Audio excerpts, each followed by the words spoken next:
મિત્રો, ડિસેમ્બર 2019ના અંતિમ દિવસો ચાલી રહ્યા હતા અને આખી દુનિયા નવા વર્ષના સ્વાગતમાં ડૂબેલી હતી ત્યારે ચીનના હુવેઈ પ્રાંતના વુહાન શહેરમાંથી એક રહસ્યમય બીમારીના અહેવાલો આવવા લાગ્યા હતા. શરૂઆતમાં તો સ્થાનિક ડોક્ટરોને એવું લાગ્યું હતું કે આ કદાચ ન્યુમોનિયાનો કોઈ નવો પ્રકાર છે, પરંતુ આ વાયરસની ફેલાવાની ગતિ કલ્પના બહારની હતી.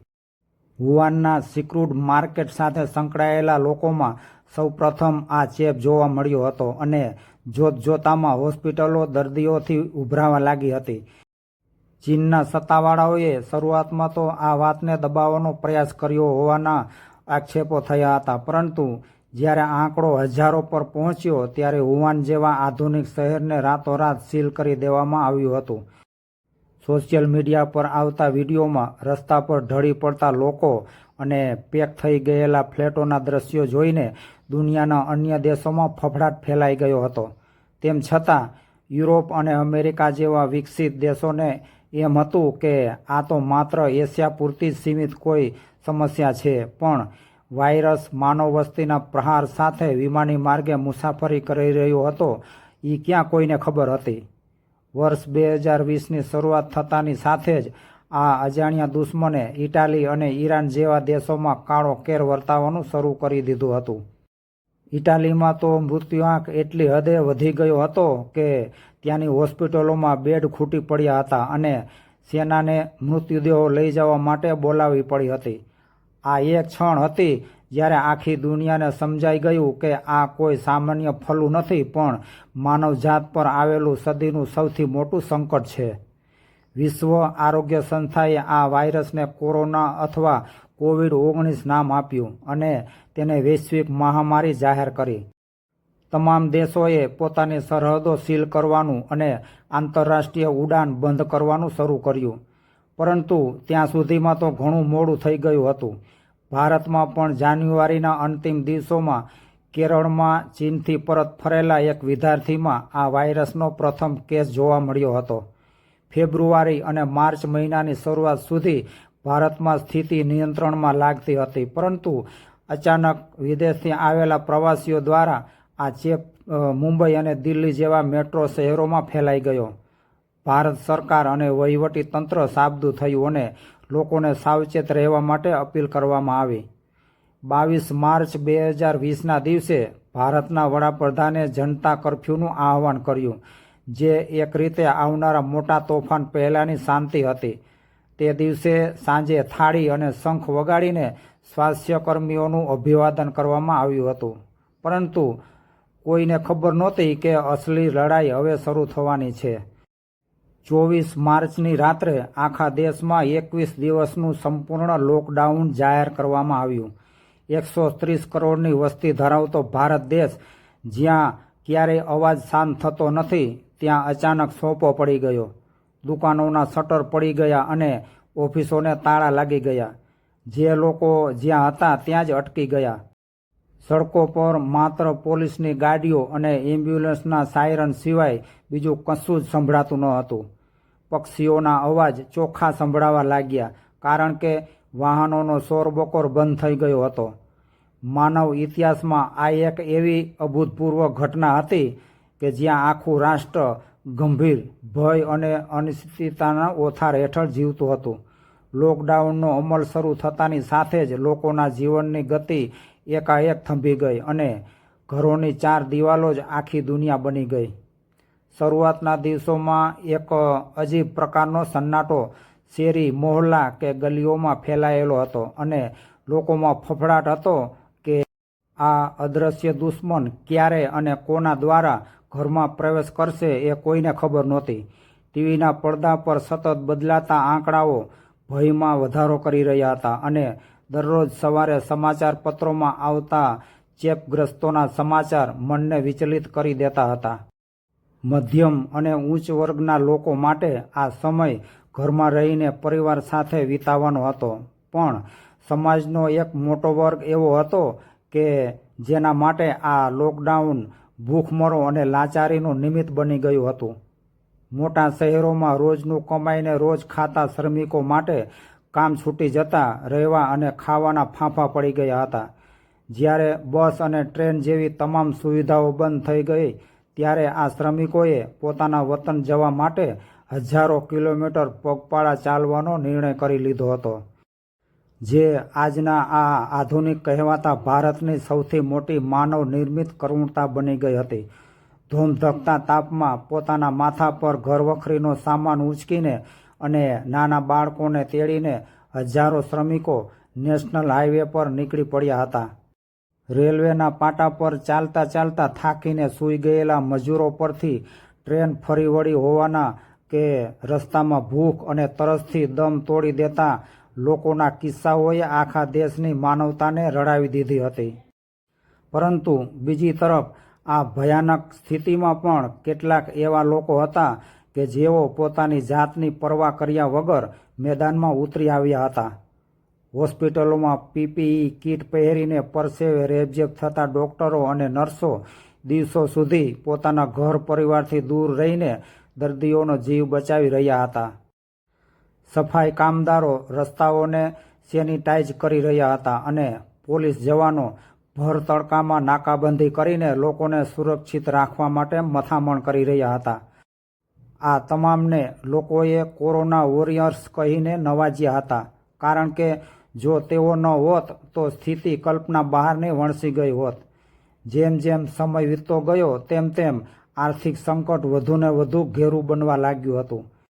નાના વેપારીઓના ધંધા રોજગાર સાવ ચોપટ થઈ ગયા હતા અને ખાનગી કંપનીઓમાં કામ કરતા કર્મચારીઓના માથે છટણીની તલવાર લટકવા માંડી હતી. ઓનલાઈન શિક્ષણના કારણે બાળકોના હાથમાં મોબાઈલ આવી ગયા હતા, પણ શાળાઓમાં થતા મિત્રોના મેળાપ અને રમતના મેદાનોની ખુશી છીનવાઈ ગઈ હતી. લોકો માનસિક રીતે થાક અનુભવવા લાગ્યા હતા, કારણ કે એકલતા અને અનિશ્ચિતતાએ મન પર કબજો જમાવી દીધો હતો. તેમ છતાં પણ આ કઠિન સમયમાં લોકોએ એકબીજાની મદદ કરવાના અનોખા માર્ગો પણ શોધી કાઢ્યા હતા. સોશિયલ મીડિયાનો ઉપયોગ માત્ર મનોરંજન માટે નહીં પણ જરૂરિયાતમંદોને રાશન કીટ પહોંચાડવા માટે થવા લાગ્યો હતો. એક તરફ મૃત્યુનો ડર હતો તો બીજી તરફ લોકોએ પોતાનું અસ્તિત્વ ટકાવી રાખવાનો સંઘર્ષ હતો, જેણે દરેક ભારતીયના ધીરજની કસોટી કરી લીધી હતી. વર્ષ 2020ના અંતિમ મહિનાઓ પસાર થઈ રહ્યા હતા ત્યારે દેશભરમાં કેસોની સંખ્યા ઘટવા લાગી હતી અને સામાન્ય માનવીને એમ લાગવા માંડ્યું હતું કે હવે આ આફત ટળી ગઈ છે. બજારોમાં ભીડ પાછી ફરવા લાગી હતી અને લોકોએ માસ્ક પહેરવામાં પણ આળસ કરવાનું શરૂ કરી દીધું હતું. પરંતુ નિયતિએ કંઈક અલગ જ યોજના બનાવી રાખી હતી. વર્ષ 2021ની વસંત ઋતુ હજુ તો બેઠી જ હતી ત્યાં માર્ચ અને એપ્રિલ મહિનામાં કોરોનાએ તેનું અતિ ભયાનક સ્વરૂપ ધારણ કર્યું, જે બીજા મોજા તરીકે ઓળખાયું. આ બીજી લહેર એટલી તો ઝડપી અને ખતરનાક હતી કે કોઈને સંભાળવાની તક સુધા ન મળી. વાયરસના નવા વેરિયન્ટે ફેફસા પર સીધો જ હુમલો કરવાનું શરૂ કરી દીધું હતું, જેના કારણે શરીરમાં ઓક્સિજનનું સ્તર એકાએક ઘટવા લાગ્યું હતું. આખી દુનિયામાં ભારતની સ્થિતિ સૌથી વધુ ચિંતાજનક બની ગઈ હતી, કારણ કે એક તરફ કેસોનો ગ્રાફ સીધી લીટીમાં ઉપર જઈ રહ્યો હતો અને બીજી તરફ હોસ્પિટલોના સંસાધનો ખૂટી પડ્યા હતા. હોસ્પિટલોમાં બેડ મેળવવા માટે લોકો વલખા મારતા હતા અને હોસ્પિટલના દરવાજા બહાર એમ્બ્યુલન્સની કતારો લાગી ગઈ હતી, જેમાં દર્દીઓ જીવન અને મરણ વચ્ચે ઝોલા ખાઈ રહ્યા હતા.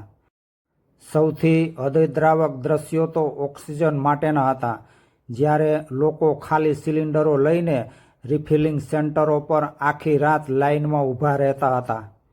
ઓક્સિજનની અછતને કારણે અનેક હોસ્પિટલોમાં દર્દીઓએ સામૂહિક રીતે દમ તોડી દીધો હોવાના સમાચાર આવતા જ આખો દેશ સ્તબ્ધ થઈ ગયો હતો. રસ્તાઓ પર એમ્બ્યુલન્સના સાયરન 24 કલાક ગૂંજતા રહેતા હતા અને કોઈ પણ સોશિયલ મીડિયા પ્લેટફોર્મ ખોલો તો ત્યાં માત્ર મદદની ગુહાર અથવા શોક સંદેશ જ જોવા મળતા હતા. સ્મશાન ગૃહોમાં સ્થિતિ એવી વણસી ગઈ હતી કે ત્યાં લાકડા ખૂટી પડ્યા હતા અને અંતિમ સંસ્કાર માટે સ્વજનોને 12 થી 15 કલાક સુધી રાહ જોવી પડતી હતી. રાત્રિના અંધકારમાં સ્મશાનની લપલપતી જવાળાઓ એ કાળની ભયાનકતાની સાક્ષી પૂરી રહી હતી. દરેક મોહલ્લા અને દરેક સોસાયટીમાં કોઈને કોઈ ઘર એવું નહોતું રહ્યું કે જ્યાં મૃત્યુનો માતમ ન છવાયો હોય. ઘણા ઘરોમાં તો આખા પરિવારો સાફ થઈ ગયા હતા અને નાના બાળકો અનાથ બની ગયા હતા. આટલા મોટા સંકટ વચ્ચે પણ માણસાઈનો દીવો બુઝાયો નહોતો. જ્યારે સરકારી તંત્ર લાચાર જણાતું હતું ત્યારે સામાન્ય લોકો અને સ્વયંસેવી સંસ્થાઓએ મોરચો સંભાળી લીધો હતો. યુવાનો પોતાની ગાડીઓમાં ઓક્સિજન સિલિન્ડર પહોંચાડતા હતા અને મહિલાઓ ઘરેથી ટિફિન બનાવીને હોસ્પિટલની બહાર ભૂખ્યા બેઠેલા દર્દીઓના સગાઓને જમાડતી હતી. ટ્વિટર અને વોટ્સએપ પર લોકો એકબીજાને હોસ્પિટલમાં ખાલી બેડ કે જીવનરક્ષક દવાઓ ક્યાં મળશે તેની માહિતી સતત શેર કરતા હતા. વિદેશોમાંથી પણ મદદના હાથ લંબાયા અને ભારતની આ લડાઈ આખી દુનિયાની લડાઈ બની ગઈ હતી. આ એવો સમયગાળો હતો કે જેણે આપણને શીખવ્યું કે ગમે તેટલી ટેકનોલોજી હોય પણ કુદરતી હોનારત સામે છેવટે તો માણસની એકતા જ કામ લાગે છે. જ્યારે બીજી લહેરનો આતંક ચરમસીમા પર હતો અને ચારે બાજુ હતાશાનો અંધકાર છવાયેલો હતો ત્યારે પ્રયોગશાળાઓમાં દિવસ રાત એક કરી રહેલા વૈજ્ઞાનિકોએ આશાનું નવું કિરણ પ્રગટાવ્યું હતું. ઇતિહાસમાં ક્યારેય ન બન્યું હોય તેમ ખૂબ જ ટૂંકા ગાળામાં કોરોના વિરોધી રસી વિકસાવી લેવામાં આવી હતી, જે વિજ્ઞાનની એક મોટી જીત ગણી શકાય. ભારતે પોતાની સ્વદેશી રસી બનાવીને દુનિયાને ચોંકાવી દીધી હતી અને 16 જાન્યુઆરી 2021થી વિશ્વનું સૌથી મોટું રસીકરણ અભિયાન આરંભાયું. શરૂઆતમાં લોકોના મનમાં રસીની આડઅસરને લઈને અનેક શંકાઓ અને અફવાઓ ફેલાતી હતી, જેના કારણે ઘણા લોકો કેન્દ્રો પર જતા અચકાતા હતા. પરંતુ સરકારી તંત્ર અને ડોક્ટરોએ સતત જાગૃતિ ફેલાવીને લોકોનો ભરોસો જીતી લીધો હતો. ધીમે ધીમે રસીકરણ કેન્દ્રો પર લાંબી લાઈનો લાગવા માંડી હતી અને ગામડાઓથી લઈને શહેરો સુધી દરેક નાગરિકોને સુરક્ષા કવચ આપવાની પ્રક્રિયા વેગવંતી બની. જેમ જેમ રસીના પ્રથમ અને બીજા ડોઝ લેવાતા ગયા તેમ લોકોના મનમાંથી મૃત્યુનો ભય ઓછો થવા લાગ્યો અને સમાજમાં એક સામૂહિક રોગ પ્રતિકારક શક્તિ ફેલાવા લાગી. વર્ષ 2022ની શરૂઆત થતાની સાથે જ જનજીવનમાં એક નવી તાજગી અને ઉત્સાહનો સંચાર થયો, કારણ કે હવે હોસ્પિટલો ખાલી થઈ રહી હતી અને મૃત્યુઆંક નહિવત થઈ ગયો હતો. જે રસ્તાઓ વર્ષો સુધી સુમસામ રહ્યા હતા ત્યાં ફરી વાહનોની અવરજવર શરૂ થઈ ગઈ અને ઓફિસોમાં કામકાજ ધમધમવા લાગ્યું. ઓનલાઈન શિક્ષણના કંટાળા બાદ જ્યારે શાળાઓના દરવાજા ખુલ્યા ત્યારે બાળકોના ચહેરા પરની મુસ્કાન જોવા જેવી હતી. હવે મિત્રો એકબીજાને મળી શકતા હતા અને તહેવારોની ઉજવણી ફરી જાહેર મેદાનોમાં થવા લાગી હતી. જો કે આ બધું હવે પહેલાં જેવું સાવ સામાન્ય નહોતું, કારણ કે લોકોએ માસ્કને પોતાના પહેરવેશનું અભિન્ન અંગ બનાવી દીધું હતું. સેનિટાઈઝરની નાની બોટલ દરેકના ખિસ્સામાં રહેતી અને સોશિયલ ડિસ્ટન્સ જાળવવાની આદત લોકોના વ્યવહારમાં વણાઈ ગઈ હતી. આ આખી પ્રક્રિયાએ સાબિત કરી દીધું હતું કે માનવજાત ગમે તેટલી મોટી આફત આવે પણ હિંમત હારતી નથી અને ફરી બેઠી થવાની ક્ષમતા ધરાવે છે. આ ભયાનક મહામારીએ આપણને માત્ર બીમારી સામે લડતા જ નહીં પણ જીવન જીવવાની સાચી રીત પણ શીખવી દીધી હતી. ભૌતિકવાદની આંધળી દોટમાં આપણે આપણા પરિવારને જે સમય નહોતા આપી શકતા તે લોકડાઉનને આપણને પરત અપાવ્યો હતો. રસોડાના સાદા ખોરાકનું અને ઘરના સભ્યો સાથેની નાની વાતોનું મૂલ્ય હવે બરાબર સમજાઈ ગયું હતું. સ્વાસ્થ્ય એ જ સાચી સંપત્તિ છે એવું સૂત્ર માત્ર પાઠ્યપુસ્તકોમાં જ નહીં પણ વાસ્તવિક જીવનમાં પણ લોકોએ ઉતાર્યું. યોગ, આયુર્વેદ અને સંતુલિત આહાર વચ્ચે લોકોની રુચિ વધી. સૌથી મોટો પાઠ એ મળ્યો કે પૃથ્વી પર મનુષ્ય સર્વોપરી નથી, પણ તે કુદરતનો એક નાનકડો હિસ્સો છે. અદ્રશ્ય વાયરસ સામે મહાસત્તાનું જે રીતે પતન થયું તે જોઈને અહંકાર ઓગળી ગયો અને પર્યાવરણની જાળવણીની અનિવાર્યતા સમજાઈ ગઈ. આ સંઘર્ષની વાર્તા આપણને હંમેશા યાદ અપાવતી રહેશે કે સંકટ સમયે સાવચેતી, સહકાર અને વિજ્ઞાન પરનો ભરોસો જ આપણને બચાવી શકે છે. વર્ષો વીતી ગયા હોવા છતાં જ્યારે પણ એ ભયાનક દિવસોની યાદ આવે છે ત્યારે હૃદયમાં એક અજીબ ધ્રુજારી અનુભવાય છે. તે કોઈ સામાન્ય સમય નહોતો, પણ માનવ ઇતિહાસની એક એવી કસોટી હતી કે જેણે દરેક વ્યક્તિને અંદરથી હચમચાવી દીધી હતી. હોસ્પિટલોના એ દ્રશ્યો, સ્વજનોને ગુમાવવાની એ પીડા અને અજાણ્યા ભયના ઓથાર હેઠળ વિતાવેલી એ રાતો આજે પણ નજર સામે તરવરે છે. પરંતુ આ આખી આપત્તિમાં માત્ર દુઃખ જ નહોતું, તેની સાથે એક અનોખો ગર્વ પણ જોડાયેલો છે. ગર્વ એ વાતનો કે જ્યારે આખી દુનિયા થંભી ગઈ હતી ત્યારે માનવ જાતે હિંમત હારી નહોતી. આપણે એક થઈને આ અદ્રશ્ય દુશ્મન સામે લડ્યા અને સાબિત કરી દીધું કે સંકટ ગમે તેટલું મોટું હોય, પણ જો સામૂહિક શક્તિ અને દ્રઢ મનોબળ હોય તો ગમે તેવા તોફાનને પણ ખાળી શકાય છે. કોરોના માત્ર એક વાયરસ કે બીમારી નહોતી, પરંતુ તે એક યુગ પરિવર્તનની ઘટના હતી, જેણે આપણી જીવનશૈલી, આપણી પ્રાથમિકતાઓ અને પૃથ્વી પરના આપણા અસ્તિત્વને જોવાનો દૃષ્ટિકોણ કાયમને માટે બદલી દીધો હતો. આ ભીષણ જંગમાં આપણે લાખો વહાલા સ્વજનોને ગુમાવ્યા છે, જેમની ખોટ ક્યારેય પૂરી શકાય તેમ નથી. તેમની વિદાયની યાદો આજે પણ આંખોમાં આંસુ લાવી દે છે, પણ તેમની સ્મૃતિઓ આપણને એક મોટો બોધપાઠ આપી ગઈ છે. આ મહામારીએ આપણને સમજાવ્યું કે વિજ્ઞાન અને માનવતા જ્યારે હાથ મિલાવે છે ને ત્યારે જ રક્ષણ શક્ય બને છે. ટેકનોલોજીની પ્રગતિ અને રસીની શોધે આપણને બચાવ્યા, તો બીજી તરફ માનવીય સંવેદનાઓ અને પરસ્પર સહયોગે આપણને જીવતા રાખ્યા. આજે જીવનની ગાડી ફરીથી પાટા પર ચડી ગઈ છે અને દુનિયા ફરીથી એ જ ગતિથી દોડવા લાગી છે. પણ આ નવી દુનિયા પહેલાં જેવી નથી, કારણ કે આપણે હવે પહેલાં કરતાં વધુ સાવચેત બની ગયા છીએ, સ્વાસ્થ્ય પ્રત્યે વધુ જાગૃત છીએ અને ભવિષ્યમાં આવનારા કોઈ પણ સંકટ સામે લડવા માટે પહેલાં કરતાં વધુ સક્ષમ અને તૈયાર છીએ. દરેક વ્યક્તિએ આ સમય દરમિયાન પોતાની રીતે એક યુદ્ધ લડ્યું છે અને તે દરેકની હિંમત આ વાર્તાનો અંશ છે. અંધકાર ગમે તેટલો ગાઢ હોય પણ તે કાયમી હોતો નથી. એ વાત કોરોના કાળના અંતે સાબિત થઈ ગઈ છે.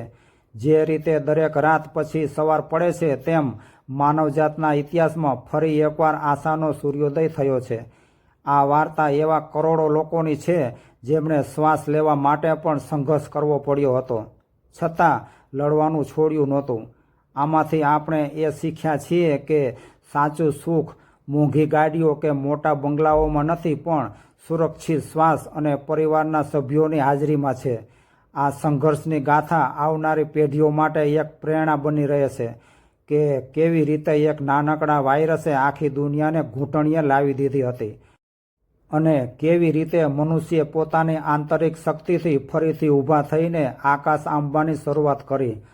આજે જ્યારે આપણે મુક્ત હવામાં શ્વાસ લઈએ છીએ ને, ત્યારે તે દરેક શ્વાસ એ વિજયનો ઉત્સવ છે જે આપણે સૌએ સાથે મળીને મેળવ્યો છે.